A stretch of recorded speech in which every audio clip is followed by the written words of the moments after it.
Alright, I'm gonna make a video after looking at personality databases typings of the 8 types of love. And 2 of them are undecided. So we're only gonna undecided means there was tie between 2 types, 2 or 3 types. So majority consensus could happen. So um, let's discuss the 6 types that have a majority consensus. Alright, it looks like playful love is typed as ENTP. Family love would be typed as ISFJ. Let's see. Obsessive love is typed as INFJ.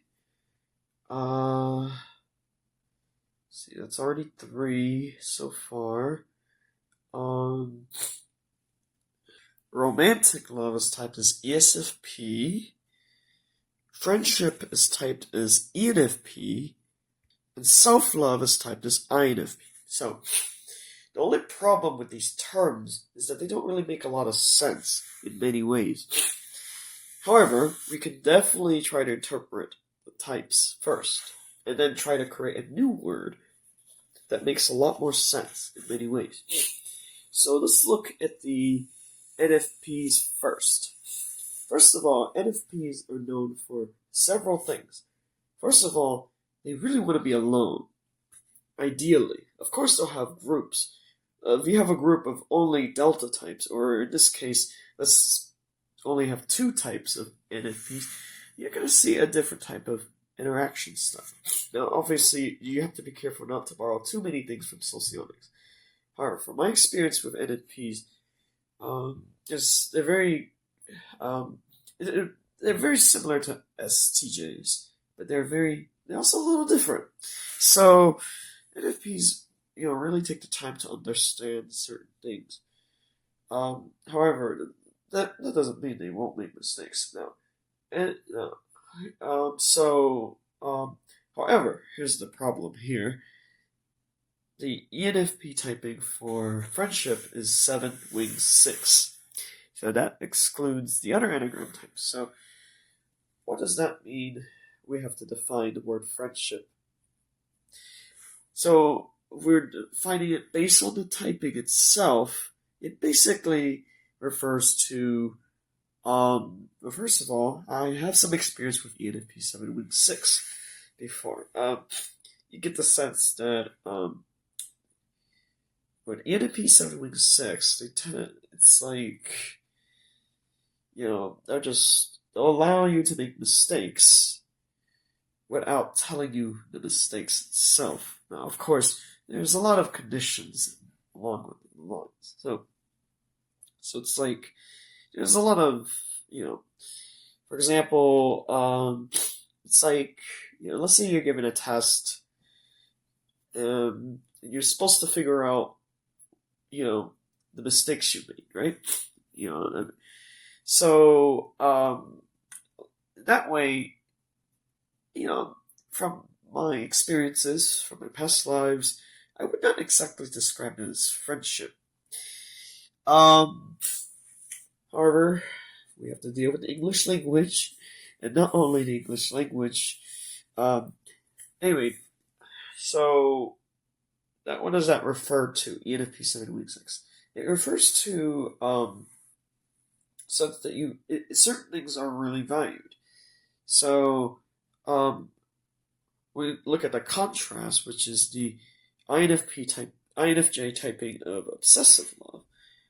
That is very different. You get the sense that from all the experiences you have, certain things are counted more than others.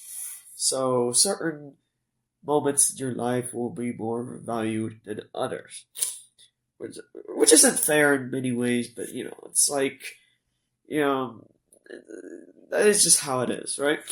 So let's look at the other typings. Playful love is typed as ENTP. Anagram. So what does that really refer to? It basically is, it's basically like It refers to, first of all, I have some examples of ENTPs. However, this is a very specific Enneagram type variant, so that's not going to. Basically, there's certain rules that have to be, certain rules. I mean, you can't just, I mean, obviously there are rules. There's certain things that, like, you don't want to, show emotions in ways that get you arrested. That's different. So, let's see. ESFP was the typing, is actually 2 week 3. That's the typing for, it was romantic. So, let's see. ESFP 2 week 3 is basically, how do you think about it? If you look at the alpha types, they're really into romance. I'm not saying that there aren't elements of it. It's just, according to English language, romantic love is ESFP 2 week 3. Um, 2 week 3 is very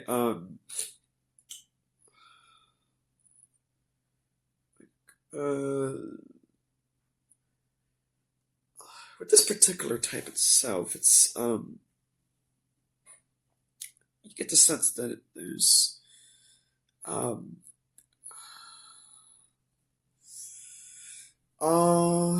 like,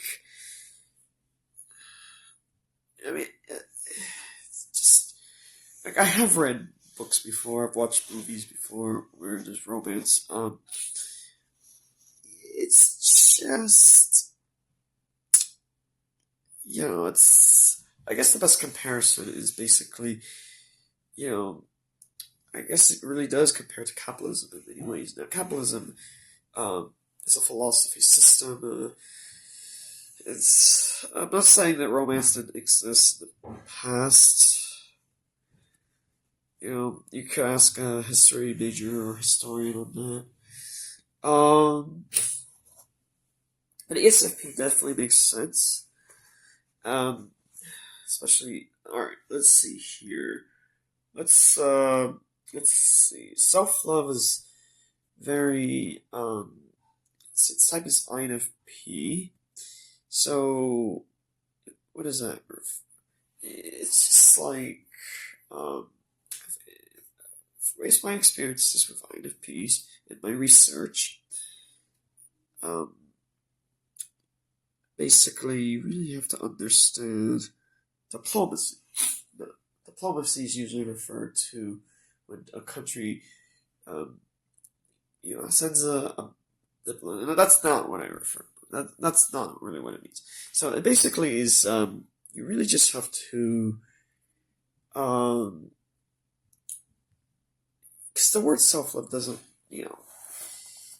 I really don't think of it that way. So based on my interpretation of it, it's basically people skills. Everything, here's the thing. There's so many IDPs who have social anxiety. So on the internet, that's pretty much a dime a dozen, right? Those type of posts. So we have to define what social anxiety refers to. First of all, many of them, see, it's a little different because a lot of them went to schools that have a lot of other types around. So they may have like, mostly classmates who are other types. So that's really, so if you think of it that way, that really is the bulk of these social anxiety posts. Now, if an INFP went to a different type of school that had a less diverse in terms of Myers-Briggs typing, which does happen, it's just not as common, as the internet, has a lot of posts written by people who, so,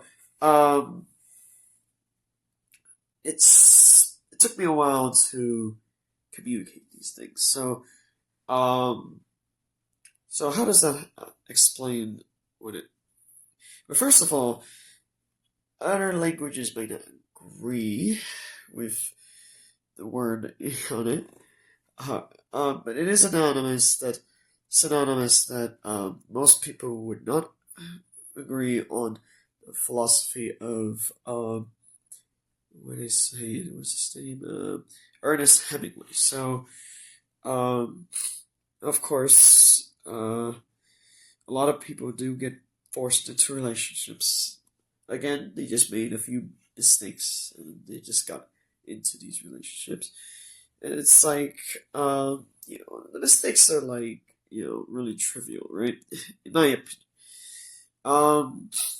So here's the thing. A lot of people don't like. Here's the thing with that I realize. First of all, the definition for no. The thing is, I just briefly, made a commentary on the several types of love. And unfortunately, I'll have to extend this to a part two. And that's not ideal, right? So,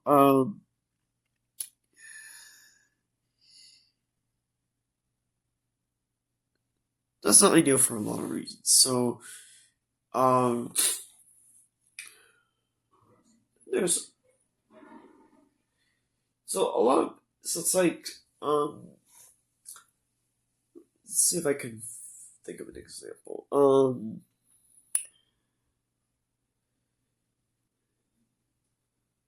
I've taken final exams before. And obviously some of the times I get a grade that is less than ideal, right? Let's say I decide to retake the class. Let's say I get a higher grade, right? And obviously that's 3 additional months, right? And I get a higher grade than before. This retake. However, there's a catch, and the catch is that I would get an R next to the grade in the transcript. So, which I would have a higher grade, but this still says R, right? So that's kind of what it means, with self-love as INFP and let's see, familial love as ISFJ. You really have to get it right the first time. You can't retake, when it comes to things like family love, parenting, that kind of stuff, you can't have that approach where you retake the class, right? Somebody's going to get a higher grade than you, right? The first time you take it, right? So that's the best example I can think of.